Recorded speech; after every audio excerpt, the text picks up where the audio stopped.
Hi అండి. ఇవాళ నేను రవ్వతో కేక్ ప్రిపేర్ చేస్తున్నాను. అందుకోసం ఒక కప్పు బొంబాయి రవ్వ తీసుకున్నాను. తర్వాత అదే కప్పుతో ఒక కప్పు బెల్లం తీసుకున్నాను. తర్వాత ఈ రవ్వలో బెల్లం బాగా కలిసేలా కలుపుకోవాలి. బెల్లం అలా యాడ్ చేస్తే కరుగుతుందా లేదా అని చెప్పి మీరేం టెన్షన్ పడొద్దు. ఇప్పుడు అందులోకి 3/4 కప్పు దాకా పాలు యాడ్ చేసుకోవాలి. పాలు యాడ్ చేశాక ఇలా బాగా మిక్స్ చేసుకోవాలి. ఇలా బాగా మిక్స్ చేసి ఒక అర్ధగంట సేపు పక్కన పెట్టినట్టయితే బెల్లం ఈజీగా కరిగిపోతుంది. ఇలా బాగా మిక్స్ చేసుకొని మూత పెట్టేసి పక్కన పెట్టుకోవాలి. తర్వాత 1/2 అవర్ తర్వాత ఎలా ఉందో కూడా నేను మీకు చూపిస్తాను, చూడండి. చూస్తున్నారు కదా, బెల్లం అంతా కరిగిపోయాక ఇలా తయారవుతుంది. అప్పుడు ఇందులోకి ఇలాచీ పౌడర్ యాడ్ చేసుకోవాలి. ఇక్కడ నేను యాడ్ చేశాను. ఇలాచీ పౌడర్ యాడ్ చేశాక ఇలా ఒక 2 మినిట్స్ మూత పెట్టి వదిలేసినట్టయితే ఫ్లేవర్ బాగా పట్టుకుంటుంది. తర్వాత ఇందులోకి మనము 3/4 కప్పు పాలు యాడ్ చేసాం కదా, ఇప్పుడు 1/4 కప్పు దాకా ఆయిల్ యాడ్ చేసుకోవాలి. ఆయిల్ వచ్చేసి ఫ్లేవర్ లేని ఆయిల్ యాడ్ చేయాలన్నమాట. అంటే సన్ఫ్లవర్ ఆయిల్ అలాంటివి యాడ్ చేయాలి. ఇక్కడ నేను సన్ఫ్లవర్ ఆయిల్ యాడ్ చేశాను. ఆయిల్ యాడ్ చేశాక ఇలా బాగా మిక్స్ చేసుకోవాలి. ఆయిల్ మొత్తం కేక్లో మిక్స్ అవ్వాలి. ఇలా బాగా మిక్స్ చేసుకోవాలి. ఎంత మిక్స్ చేస్తే కేక్ అంత బాగా వస్తుంది అన్నట్టు. తర్వాత ఇందులో మీరు ఏవైనా డ్రై ఫ్రూట్స్ యాడ్ చేసుకోవాలనుకుంటే ఇప్పుడు యాడ్ చేసుకోవచ్చు. నేను ఇక్కడ ఆల్మండ్స్ యాడ్ చేస్తున్నాను. ప్రజెంట్ నా దగ్గర ఆల్మండ్స్ మాత్రమే ఉన్నాయి. అందుకని నేను ఇలా చిన్న చిన్న ముక్కలుగా కట్ చేసుకొని యాడ్ చేసుకొని కలుపుకుంటున్నాను. ఇలా కలుపుకున్న తర్వాత మనం ఇప్పుడు ఇందులోకి బేకింగ్ పౌడర్ యాడ్ చేసుకోవాలి. మీ దగ్గర బేకింగ్ పౌడర్ లేనట్టయితే బేకింగ్ సోడా కూడా యాడ్ చేసుకోవచ్చు. నా దగ్గర బేకింగ్ పౌడర్ లేదు, అందుకని నేను ఇక్కడ బేకింగ్ సోడా యూస్ చేస్తున్నాను. బేకింగ్ సోడా కూడా మీ దగ్గర లేనట్టయితే మీరు రెగ్యులర్గా మనం వాడుకునే వంట సోడానైనా యూస్ చేసుకోవచ్చు. నేను ఇక్కడ ఒక 1/2 టీ స్పూన్ బేకింగ్ సోడాను యాడ్ చేసుకున్నాను. బేకింగ్ సోడా యాడ్ చేశాక ఇలా బాగా కలుపుకోవాలి.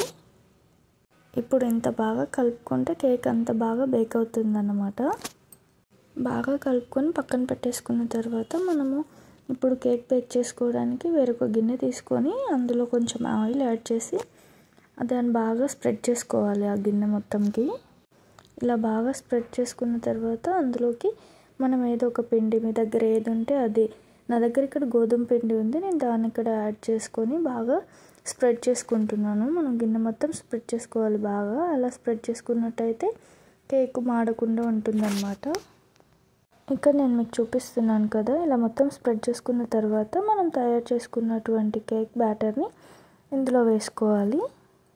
ఇక్కడ నేను వీడియోలో చూపిస్తున్నట్టు మొత్తం అంతా కూడా నీట్గా వేరొక గిన్నెలోకి యాడ్ చేసుకోవాలి.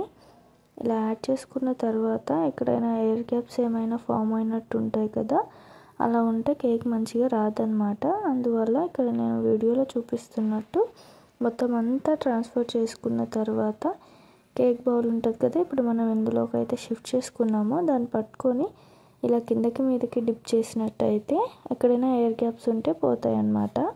చూస్తున్నారు కదా, ఇలా మొత్తం అంతా కూడా నీట్గా ట్రాన్స్ఫర్ చేసుకోవాలి.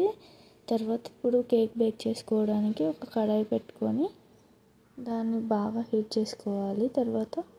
తర్వాత ఇందులో ఒక స్టాండ్ని మనం అరేంజ్ చేసుకోవాలి. అలా స్టాండ్ పెట్టుకోవడం వల్ల కేక్ ఎక్కువగా మాడకుండా ఉంటుంది.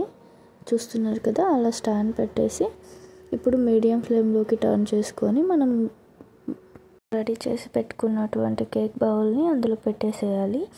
అందులో పెట్టేసేసి దాని మీద ఒక మూత పెట్టి ఒక 40 మినిట్స్ ఉంచినట్టయితే మన కేక్ రెడీ అయిపోతుంది. మన ఛానల్ని ఎవరైనా ఫస్ట్ టైం చూస్తున్నట్టయితే సబ్స్క్రైబ్ చేసుకోవడం మర్చిపోవద్దు. మధ్య మధ్యలో చెక్ చేస్తూ ఉండాలి కేక్ని. అలాగే ఈ వీడియో మీకు నచ్చినట్టయితే ఒక లైక్ చేయడం మర్చిపోవద్దు. మీకు ఇంకేమైనా డౌట్స్ ఉంటే కామెంట్ సెక్షన్లో కామెంట్ చేయండి, నేను తప్పకుండా రెస్పాండ్ అవుతాను. చూస్తున్నారు కదా కేక్ ఎంత బాగా బేక్ అయిందో. ఇలా చెక్ చేసుకొని స్పూన్ కానీ ఇలా చాకు కానీ పెట్టి చెక్ చేసినప్పుడు దానికి ఏమీ అంటుకోకుండా ఉన్నట్టయితే కేక్ రెడీ అయిపోయినట్టే. Thank you, bye bye.